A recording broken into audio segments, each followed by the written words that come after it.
Ibu, Bapak, Saudari, Saudara, rekan-rekan muda, dan adik-adik sekalian dimanapun kalian berada, bertemu kembali dengan saya Romo Tino SSCC di dalam catatan pesiarah.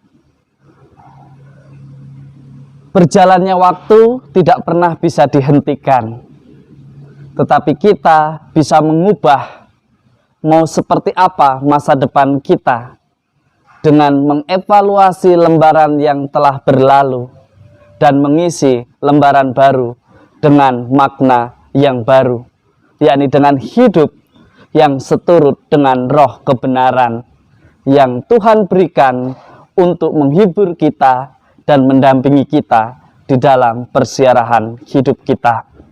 Sebelum kita mendengarkan permenungan dari catatan pesiarah, marilah kita membuat tanda kemenangan Kristus. Dalam nama Bapa dan Putera dan Roh Kudus. Amin.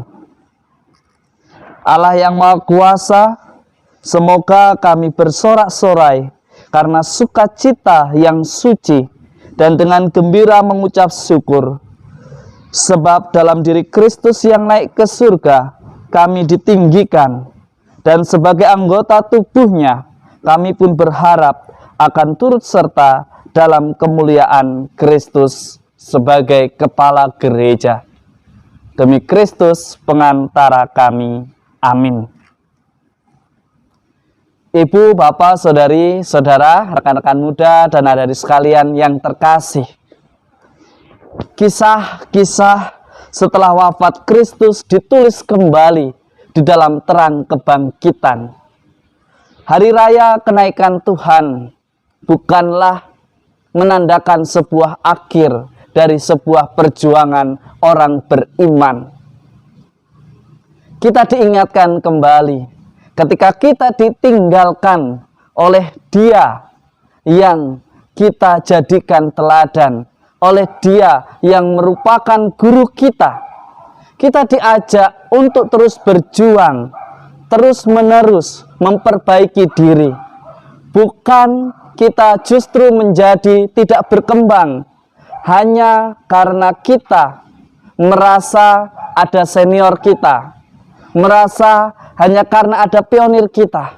Dari pengalaman peristiwa kenaikan Tuhan Yesus Kristus, kita diingatkan pentingnya pembaharuan diri, di mana para rasul mengawali gereja dengan penuh semangat sukacita yang diterangi atas kebangkitan Kristus.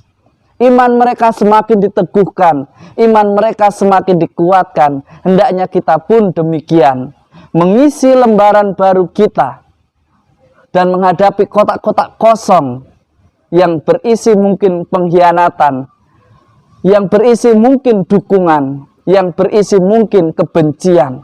Tetapi kita harus berdiri tegak, membuka kotak-kotak itu dan membagikan sukacita tinggal di dalam kasih Allah. Di dalam bacaan kedua kita diajak untuk merenungkan kembali bagaimana kita sebagai generasi penerus, sebagai gereja yang hidup, apakah di dalam lembaran keseharian hidup kita menjadi pemecah belah, provokator, ataukah kita menjadi pemersatu? Kita diingatkan oleh Paulus di dalam surat Efesus, hendaknya kita jangan saling menjatuhkan, hendaknya kita jangan saling membenci, tetapi sebagai orang beriman, hendaknya kita saling mendukung, saling mengoreksi demi sebuah tujuan yang baik. Di dalam Injil, kita diingatkan oleh Markus bagaimana kita hidup sebagai orang beriman untuk tetap menghidupi semangat persahabatan, nilai-nilai persahabatan, di mana kita harus selalu bisa menjadi pribadi yang dipercaya. Meskipun mungkin tidak ada orang yang melihat perbuatan baik kita, karena Allah, Tuhan kita Yesus Kristus, sudah memberikan teladan dengan menghidupi nilai-nilai dari persahabatan itu sendiri. Menjadi sahabat itu seperti bintang di langit. Kita tahu dan yakin bahwa dia akan selalu bersinar dan tetap di sana, tidak berubah bentuknya meskipun tidak setiap saat kita melihat. Hendaknya hidup kita di dalam beriman seperti demikian. Menjadi sahabat Tuhan, mestinya di dalam keseharian hidupnya, ia akan selalu, kita akan selalu, dan semuanya akan selalu mewartakan kebaikan meskipun tidak dilihat oleh orang. Beranikah kita bersaksi tanpa harus mencari pembuktian, tanpa harus mencari ketenaran, tanpa harus melihat atau dilihat orang banyak. Biarlah Tuhan yang melihat perbuatan baik kita, di mana kita terus memperjuangkan kebenaran. Sebagaimana Tuhan kita Yesus Kristus mengirim roh penghibur, yaitu roh kebenaran. Semoga berkat Tuhan senantiasa melindungi dan memberkati kita, Bapa, Putra, dan Roh Kudus. Amin. Ibu, bapak, saudari, saudara, rekan-rekan muda, dan adik-adik sekalian yang terkasih. Hari raya kenaikan Tuhan bukanlah akhir atau kematian iman kita. Karena iman bukanlah benda mati. Iman adalah suatu proses pencarian akan nilai-nilai kebenaran yang sejati untuk menghadirkan kasih Allah secara nyata. Selamat beraktivitas, Tuhan memberkati. Dan bagi saudara-saudaraku yang beragama Islam, selamat Idul Fitri.